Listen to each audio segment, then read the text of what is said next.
The Mark II continued to be made until 1967, but in '63 Jaguar introduced the model that was to ultimately replace it, the S-Type.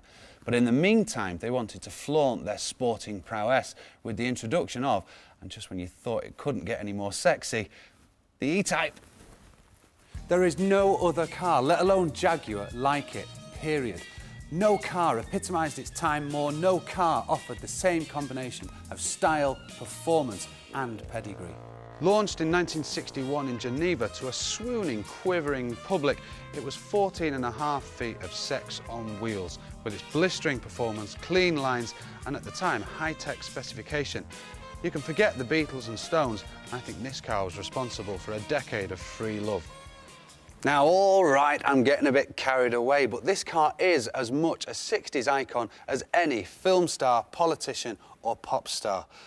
It was capable of 150 miles per hour. It'd get you from 0 to 60 in 6.9 seconds, and its ageing 3.8-litre six-cylinder engine that was in the original, not this V12, of course, was old but still phenomenally powerful, giving you 265 brake horsepower.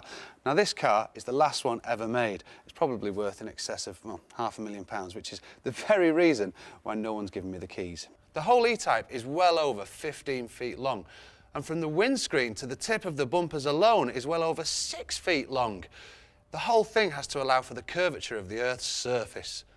And the grille, that's so famous, they've had to cosmetically transplant that onto the modern XK8. Of course, over the years, up until its demise in 1974, Jaguar made lots of changes on the Series 2 and 3. It is, in short, the most famous of classic cars.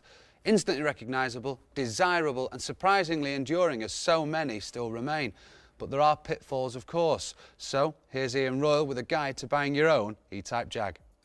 One thing that many people don't realise about classics like the E-Type is that they need to be driven to keep them in good order. Just using them for 3 weeks in the year and then sticking them in your garage for winter is a definite no-no. There are so many seals and valves that will gum up or go brittle over time that when you come to restart it, your engine will simply give up. Parts are expensive. You pay a premium for the parts. I mean, you can get everything for the car in the Midlands. If you went to the likes of Martin Roby or any of them companies, they would actually make your car. If you had an ID, if you had a car that was in just a heap of rust in a corner and give them the ID to it, for the right money, they would make your car. But obviously, it's a premium, you know. Remember that many E-Types have been restored, so get the car checked out by a specialist to avoid any nasty repair bills. In terms of buying an E-Type, prices vary greatly depending on condition. We've seen a 1972 model for £18,500 and a 1974 V12 for £31,000.